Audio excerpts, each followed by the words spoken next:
Всем привет! Это канал Готовить Просто. На улице июль и самое время вишни, поэтому готовим сегодня вареники с вишнями.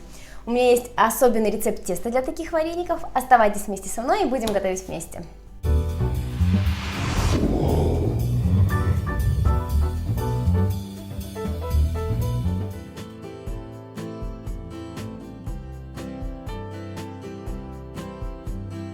На моем канале есть несколько рецептов вареников и тест для вареников и с картошкой, и с творогом, ну, в общем, там всякое разное. Под видео есть ссылки, заходите, смотрите.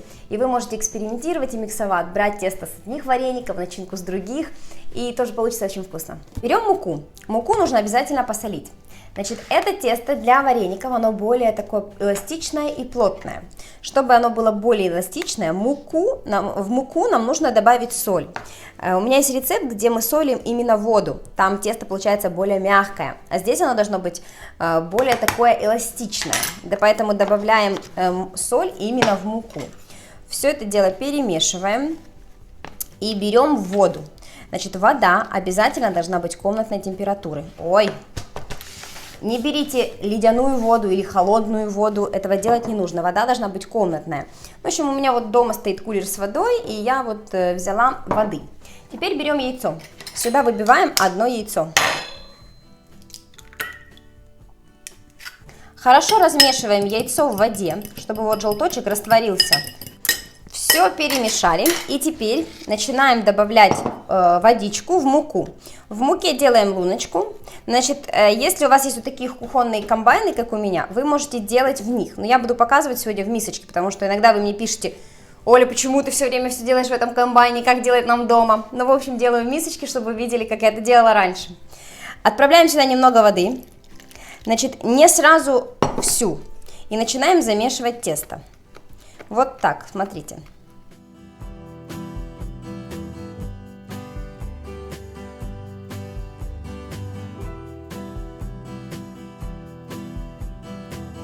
Посмотрите, я влила весь стакан водички сюда, и тесто такое, видите, достаточно тугое получилось. И сейчас нужно его вымешать. Значит, как я делаю? На стол, так, где мой коврик? На стол высыпаю тесто. В принципе, больше муки я не добавляю. Тесто должно быть очень-очень крутым. Вообще тесто на варенике должно быть крутое, для вареники с вишнями должно быть крутое.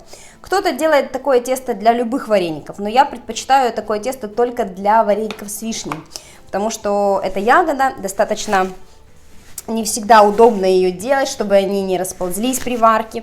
И сейчас я буду рассказывать, как это сделать. Значит, нам понадобится немножечко еще мукички, потому что я взяла только 250 грамм. И сейчас нужно будет подкладывать муку, сюда подсыпать, чтобы тесто получилось тугое и не липло к рукам. Берем небольшое количество муки, подсыпаем вниз и обязательно наверх. Значит, вымешивается такое тесто в течение где-то 15 минут, и оно должно быть достаточно тугое, чтобы вымешивать его было достаточно тяжело. Для чего? Для того, чтобы тесто стало эластично-эластичное, тогда его очень удобно лепить, и вареники у вас будут очень вкусные, и они не распадутся и не разлежутся, и вишни у вас не повывариваются. Это такой важный момент. Тесто будет отлеживаться у нас в течение часа потом, поэтому тесто, даже если вы сделаете супер тугое, оно все равно будет мягким в итоге. Хорошо, вот так вот вымешиваем, добавляя понемножечку мукички. Начинаем вымешивать. Оно уже буквально, когда вы только начинаете добавлять муку, оно перестает липнуть к рукам, потому что все фактически вокруг в муке. Вот так вот я делаю двумя руками. Конечно, удобнее в комбайне, потому что оно само быстренько, буквально за секунду все это дело вмешивается. Но сегодня делаю как бабушка. Посмотрите, тесто уже совсем не липнет к рукам, и оно очень тугое. Вот так его достаточно тяжело вымешивать. Я постепенно так присыпала немножечко муки цистол, где-то у меня ушло, может быть, полстакана муки, вот так где-то, чтобы вымесить до тугого состояния. Оно не должно быть мягкое, то есть вы должны вот так вот месить, и вам должно быть, ну, реально тяжело. Минут 10-12 я его так вымешивала. Теперь придаем ему форму шара, вот так вот все вовнутрь, вот так, вовнутрь, с каждой стороны вовнутрь. Вот такой комочек теста у нас получился.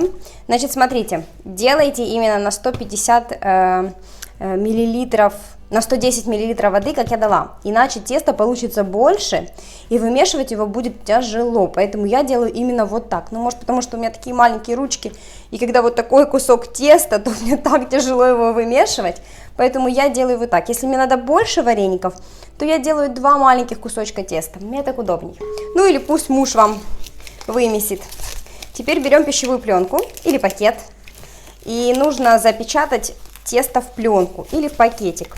Вот так вот хорошо. Что будем делать дальше? Значит, буду показывать вам так, как делали в моей семье, как делала бабушка и моя тетя. Значит, вам нужно взять 2 емкости. Одну побольше, другую поменьше. Тесто отправляем в емкость поменьше. Я беру 2 кастрюльки, потому что так удобнее. И в мисочку побольше, в кастрюльку, я наливаю воду. Значит, кипяток наливать не нужно. Вот я наливаю немножечко водички горячей и сейчас налью холодной. Так, где мне взять холодную воду? Забыла, что садит кран с водой. Бывает же такое. Значит, вода должна быть хорошо теплая. Она не должна быть горячая. Но вот я опускаю руку и свободно держу ее, но она тепленькая. Я чувствую, что она так щиплет мои пальчики. Но это не должен быть кипяток. И вот так вот опускаем вторую емкость сюда.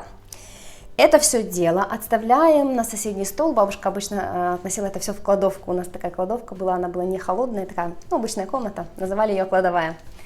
И там оно стояло как минимум, ну, часа 3-4. Бабушка делала рано утром тесто, и где-то к обеду мы делали вареники.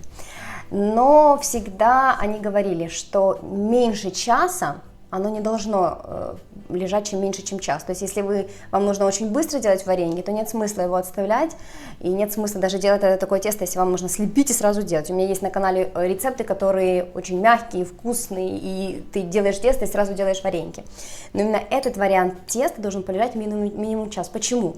Да вы его просто не раскатаете, если он час не полежит. Тесто настолько тугое, что вы просто не раскатаете его. Чтобы его раскатать, должна проявиться клейковина в муке.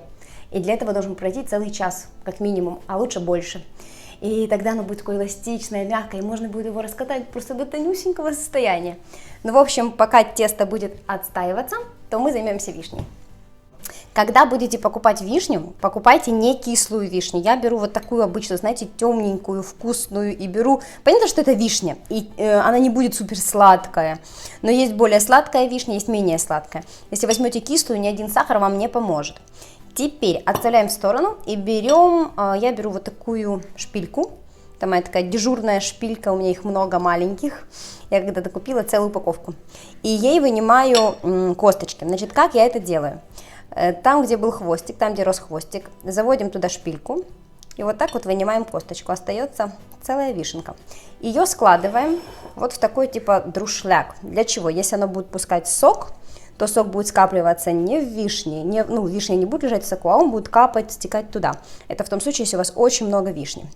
Ну, в общем, собственно, делаем вот так. Если вишни у вас достаточно много, лучше одеть перчатки, чтобы ваши маникюры не покрасились. Особенно тех, у кого французские белые ногти, поэтому это может быть чревато. Ну, в общем, делаем вот таким образом.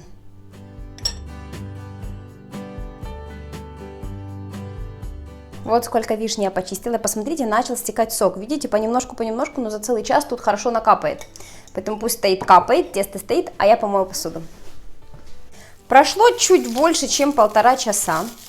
Я раскрываю пищевую пленку и посмотрим, какое сейчас тесто. Оно было достаточно тугое, когда я его закладывала. О, какое оно мягкое, посмотрите. Вот, посмотрите, какое мягкое, просто эластичное, мягкое. Его будет сейчас очень удобно катать. Посмотрите, вот так. Теперь делим его на несколько частей, чтобы было удобней. Ну, я делю на 2. Вот таким образом. И убираем в пленочку. Вторую часть отставляем. А эту будем раскатывать. Значит, чем можно делать варенички? Возьмите стакан граненый, предположим. Или формочки круглые какие-то специально для вырубки вареников. Значит, теперь катаем. Раскатать нужно тонко-тонко. Насколько тонко вы можете раскатать, настолько и раскатываем. Тесто я раскатала, оно очень тоненькое, ну достаточно тоненькое. Теперь возьмите какую-то тарелочку и кусочек пленки или пакета, чтобы все, что мы сейчас будем вырубывать, кружочки, складывать это под пленочку. Так, теперь возьмите граненый стакан, или я беру формочку, и вырубываем вот такие вот кругляшки.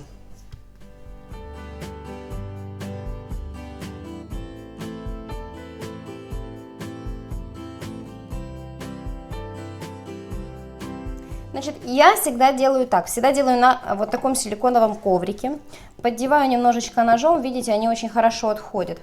Если подсыпать муку, то потом на краях мука и неудобно залепливать края в этом тесте.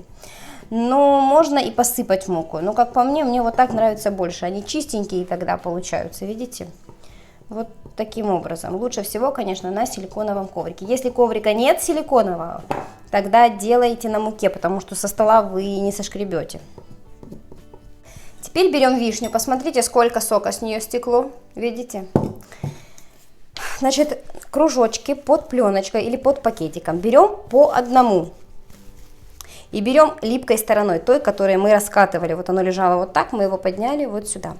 В середине вареничка чуть-чуть растягиваем тесто. Вот тут, чтобы оно стало чуть тоньше, чем по бокам. Вот таким способом. Укладываем сюда приблизительно пол чайной ложки сахара. И берем вишню. Значит, чтобы сок вишни не попал на края вареника, потому что обычно, почему они разлазятся при варке? Сок от вишни попадает на края, и как бы вы ни слепливали, даже если вам показалось, что вы супер круто их послепляли, то они выварятся, и вишни у вас будут плавать отдельно от теста.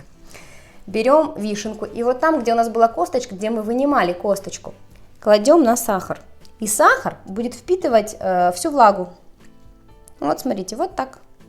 Теперь берем тесто. Можно делать на столе. Берем тесто, и края его слепляем. Вот так. Причем очень хорошо так придавливаете. Вот таким образом. Видите, какой красивый вареничек у нас получается. Вот так вот слепили хорошо.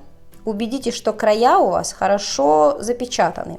Муку я при этом не использую. Тесто достаточно эластичное, и муки не нужно. Поэтому как бы очень удобно. Придаем небольшую такую форму вареничка. И теперь что делаем дальше? Так, вот тут край красивый. Я беру вилку. У меня есть такая маленькая вилка. И вот так вот края прорисовываю. Можно такое, есть у меня еще такая детская вилка. Можно детской вилкой. Видите, вот так. Тоже получается красиво. Видите, вот таким образом. Я думаю, что понравится детям. Хоть что-то же они должны помочь в лепке вареников. Вот такой чудной получается вареничек.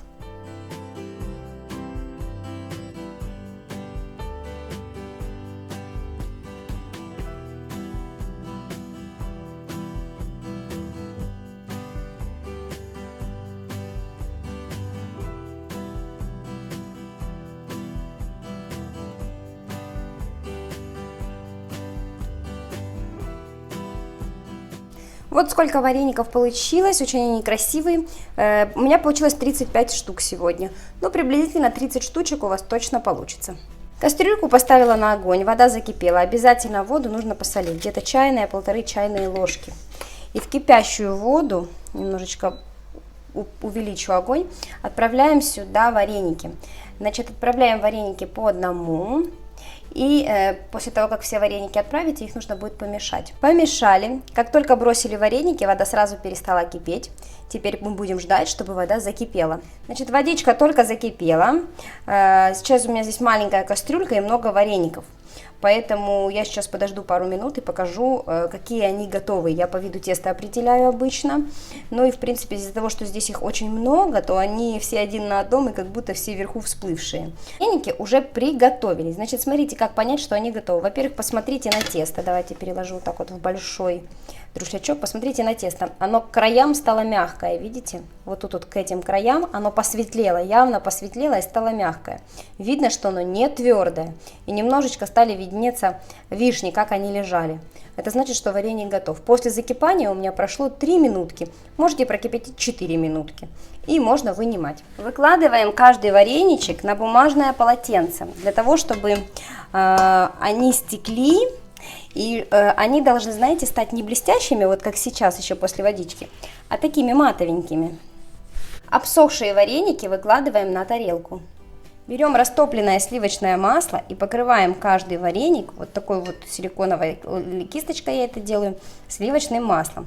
У меня дома обычно ничем не поливали и ели вот так вот остывшие холодные вареники, когда они полностью остынут. Но я предпочитаю, когда они смазанные все сливочным маслом. Тогда даже когда вы их будете хранить, например, не все съедите и на завтра что-то останется, они у вас не послипаются. Посмотрите, какие красивенные варенички у нас получились. Очень нежное тесто, несмотря на то, что оно плотноватое, оно нежное. Очень вкусно. Сок не вытекает, сок весь внутри. Подаю я со сметаной в сливочном масле. Можно, как я сказала, не добавлять сливочное масло. Просто высушить их и есть остывшими, так тоже можно. Когда будете обсушивать варенички, лучше делать не на бумажных, как я сегодня делала, а на вафельных. Но мне всегда жалко вафельные полотенца, потому что прольется, если сок, то потом я буду его стирать. Поэтому я делаю на бумажных. Но если у вас прорватый какой-то вареничек, то бумажные могут прилипнуть к варенику. Имейте это в виду. Можно расположить просто на тарелочке, на блюде, они тоже обсохнут. В общем, пробуйте, экспериментируйте. Можете попробовать другое тесто с моих других вареников и взять другое тесто и вишню. Тоже будет хорошо. Просто экспериментируйте, пробуйте. Но для вишни я делаю именно это тесто. Спасибо, что сегодня были со мной. Пока-пока.